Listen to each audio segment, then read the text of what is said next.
चलिए अब अपन पढ़ रहे हैं अपॉर्चुनिटी कॉस्ट। अपॉर्चुनिटी कॉस्ट क्या होता है बहुत ही अच्छे से समझना।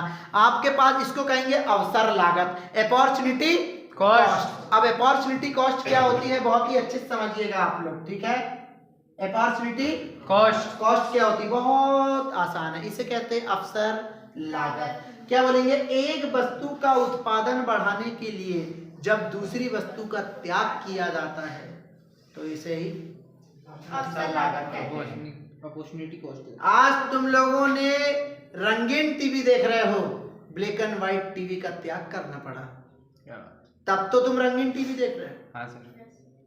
आज तुम एंड्रॉइड मोबाइल चला रहे हो, ये कीपैड मोबाइल का त्याग करना पड़ा, तब जाके एंड्रॉइड मोबाइल का उत्पादन हुआ।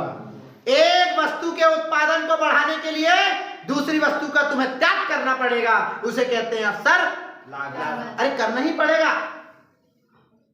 तुम्हारे पास साइकिल है, अब तुम्हें टू व्हीलर चाहिए, मोटरसाइकिल चाहिए, अभी साइकिल है तुम्हें मोटरसाइकिल, तो तुम्हें साइकिल का त्याग करना पड़ेगा, तब जाके मोटरसाइकिल आएगी। और जब तक तुम साइकिल का त्याग नहीं करोगे मोटरसाइकिल नहीं आएगी। समझ में आ रहा है? तो एक चीज को त्याग करना पड़ेगा, तब जाके दूसरी चीज का उत्पादन क्या होगा, बढ़ेगा।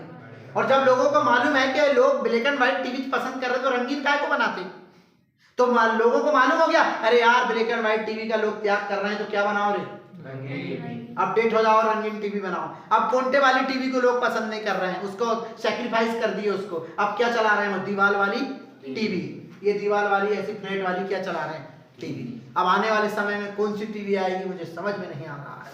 अब लेटने वाली आएगी, सीधे लेटे रहेंगे और ऊपर टीवी लगेगी। अब इस तो नहीं आने लगे। देखो बहुत जल्दी प्रोडक्टिविटी हो गई, मैंने बोला नहीं उससे पहले छप गई, आने लगी हो गई। समझ रहे हैं कि ना, पहले पंखे नीचे चलते थे, अब पंखे, तो नीचे वाली की प्रोडक्टिविटी क्या हो गई, सैक्रिफाइस हो गई और इनकी बढ़ गई। अगर ये लोग टेबल फैन भी है तो वो दीवार में छेद करके लगा देते हैं, पर हवा लेंगे वो ऊपर से ही, क्योंकि उनको अब नहीं चाहिए नीचे से हवा। ओके, तो अपॉर्चुनिटी कॉस्ट क्या है, अपॉर्चुनिटी कॉस्ट क्या है? अरे सिंपल यार, एक वस्तु का उत्पादन बढ़ाने के लिए जब दूसरी वस्तु को सैक्रिफाइस किया जाता है और दूसरी वस्तु को त्याग करना पड़ता है, उसे ही अवसर लागत या अपॉर्चुनिटी कॉस्ट कहते हैं। When the increase the production of one commodity for sacrifice the second commodities, this process is called opportunity cost. एक को सैक्रिफाइस करो और दूसरे का प्रोडक्शन इंक्रीज करो, उसे कहेंगे क्या, ढिंका चिका ढिंका चिका ढिंका चिका ढिंका चिका। समझ रहे हैं? हाँ सर। ढिंका चिका, तो एक हो गया ढिंका और एक हो गया चिका, मतलब एक हो गई पुरानी वस्तु और एक हो गई नई वस्तु। तो एक वस्तु को उत्पादन को बढ़ाना है और दूसरे वस्तु को सैक्रिफाइस करोगे तभी तो आएगी ना। एक गर्लफ्रेंड जाएगी, सैक्रिफाइस करोगे दूसरी आएगी। और दिवाली में तो ऑफर चलते हैं, by one get one free. ठीक है, समझ रहे हैं कि नहीं? Is that clear? समझ रहे हैं आप?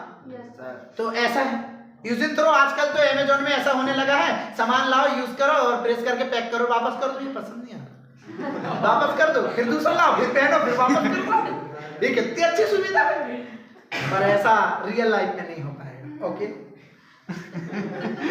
Because sacrifice the second commodities. Is that clear? तब जाके पहली कमोडिटीज की प्रोडक्शन क्या होगी, बढ़ेगी। तो when the increases the production of one commodities for sacrifice the next and second commodities, this process is called opportunity cost. Okay बेटा? हाँ सर। आज एंड्रॉइड मोबाइल सबसे ज्यादा क्यों बन रहे हैं, क्योंकि कीपैड का सैक्रिफाइस हो गया। तो एक को सैक्रिफाइस करे तो दूसरे का प्रोडक्शन बढ़ गया ज्यादा। समझ रहे हैं कि नहीं? Is that clear?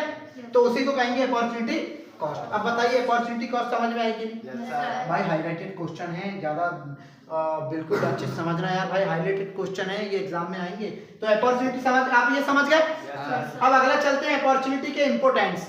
ओ सी का मतलब अपॉर्चुनिटी कॉस्ट। अब इसके इंपोर्टेंट देखते हैं, इसके इंपोर्टेंट क्या है। पहला इंपोर्टेंट मैंने पूरे बना दिए, तुमको लिखने की जरूरत नहीं, तुमको इतना ही लिखना, पर लिखना कैसे मैं बता दूंगा, कोई डीलिंग नहीं करना है इसकी, तुमको डीलिंग करना ही नहीं। देखो आंसर देखिएगा, ठीक है। अवसर लागत का महत्व, पहला उत्पत्ति साधनों के वितरण में सहायक, उत्पत्ति के साधनों के वितरण में सहायक। अब उत्पत्ति क्या है रे? प्रोडक्टिविटी। उत्पत्ति क्या है? प्रोडक्टिविटी। अरे उत्पत्ति के 5 साधन होते हैं, भूमि, पूंजी, श्रम, साहस और संगठन। भूमि, पूंजी, श्रम, साहस और संगठन, ठीक है। भूमि बोले तो लैंड, कैपिटल, लेबर, ऑर्गेनाइजेशन, ठीक है। भूमि, पूंजी, श्रम, साहस और एक करेज, साहसी, इंटरप्रीनियर।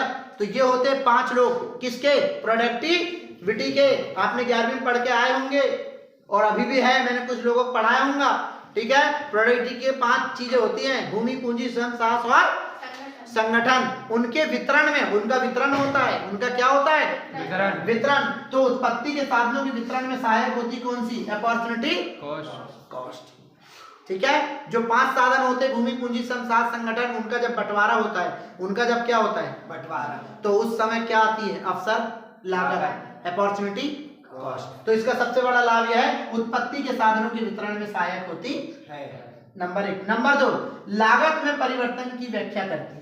लागत में परिवर्तन की व्याख्या, यानी वस्तु की लागत में परिवर्तन की व्याख्या, कि वस्तु की लागत परिवर्तित हुई है तो क्यों हुई है? पिछले बार 100 वस्तु बनी थी, इस बार भी 100 वस्तु बनी। पिछले बार वो 100 वस्तु 100 रुपए में बन गई थी, इस बार 120 रुपए में क्यों बनी? या इस बार 80 रुपए में क्यों बनी? परिवर्तन की वजह क्या है? उस परिवर्तन की वजह की व्याख्या करती है कौन? Opportunity cost. कौन सी कॉस्ट? तो क्या लिखेंगे? अवसर लागत, ठीक है, वस्तु की लागत में परिवर्तन की व्याख्या करती है। अपन लोग लिखेंगे importance of opportunity cost. The first importance of opportunity cost helpful in distribution of source of productivity. Number 2, ठीक है। तो क्या लिखेंगे? Second importance of opportunity cost, the opportunity cost explain of changeable in cost. यह जो cost में जो changeable आता है, कॉस्ट में जो चेंज होता है, उस चेंज को की ये क्या करती है? व्याख्या करती है, या उसको एक्सप्लेन करती है। कौन? Opportunity cost. भाई घर जाके याद ही कर लेना। कोई भाई बंदी नहीं सुन रहे कि नहीं?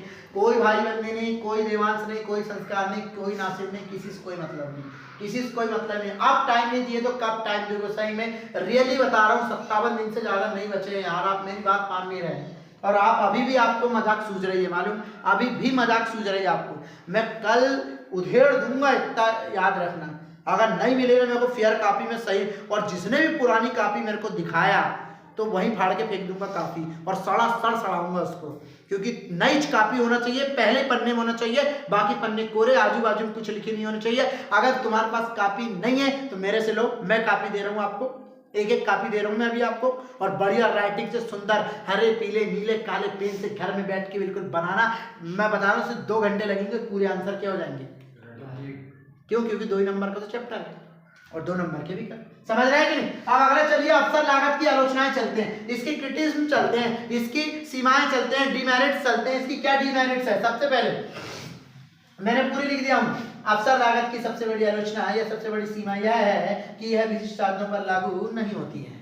यह विशिष्ट साधनों पर लागू नहीं होती, यह विशिष्ट साधनों पर लागू ना हो पाना, विशिष्ट साधनों पर लागू। और जो स्पेशलाइज्ड फैक्टर्स होते हैं प्रोडक्शन के जो स्पेशलाइज्ड फैक्टर होते हैं, उन स्पेशलाइज्ड फैक्टर पर ये अप्लाई नहीं करती, अप्लाई नहीं होती है, एप्लीकेबल नहीं होती है। अगला चलते हैं, अगला दूसरा, पूर्ण प्रतियोगिता की मान्यता गलत। यहाँ पर अपॉर्चुनिटी कॉस्ट की सबसे बड़ी सीमा यह है कि यहाँ पर पूर्ण प्रतियोगिता की मान्यता को गलत बताया जाता है, या पूर्ण प्रतियोगिता की मान्यता यहाँ गलत होती है। और बिल्कुल सही बात है, पूर्ण प्रतियोगिता की मान्यता गलत ही होती। किसी भी चीज में ले लो, पूर्ण प्रतियोगिता की मान्यता गलत ही निकलेगी। पूर्ण प्रतियोगिता कहती है कि समाज में रहने वाले सभी लोगों को रोजगार मिला है, फुल एम्प्लॉयमेंट है, जबकि समाज में रहने वाले लोगों को फुल एम्प्लॉयमेंट नहीं मिला, बेरोजगार है लोग। आपके घर में खुद देखना, अपने मम्मी पापा खुद बेरोजगार है, अपन खुद बेरोजगार। तो ये फालतू की चीज है यार। ये अवसर लागत जो है पूर्ण प्रतियोगिता की मान्यता गलत है, मतलब पूर्ण प्रतियोगिता की मान्यता नहीं है, गलत है, यहाँ पर गलत है। Is that clear? तो ये अवसर लागत की सबसे बड़ी क्या है? सीमा है। अब अपन लोग देखेंगे लिमिटेशन ऑफ अपॉर्चुनिटी कॉस्ट। तो क्या लिखेंगे? The first limitation of opportunity cost is not applicable for specialized factors. एक नंबर 2, second limitation of opportunity cost is false assumptions of perfect competition. अर्थात परफेक्ट कंपटीशन की जो यहाँ पर परफेक्ट कंपटीशन की जो एजम्पशंस है ये कैसी है? गलत है। एजम्पशंस का मतलब होता है एक प्रकार की मान्यता, तो यहाँ पर फुल जो परफेक्ट कंपटीशन है उसकी एजम्पशंस यहाँ पर क्या है? गलत गलत है, यानी रॉन्ग है। भैया ये चैप्टर हो गया पूरा खत्म। अब जो डाउट है वो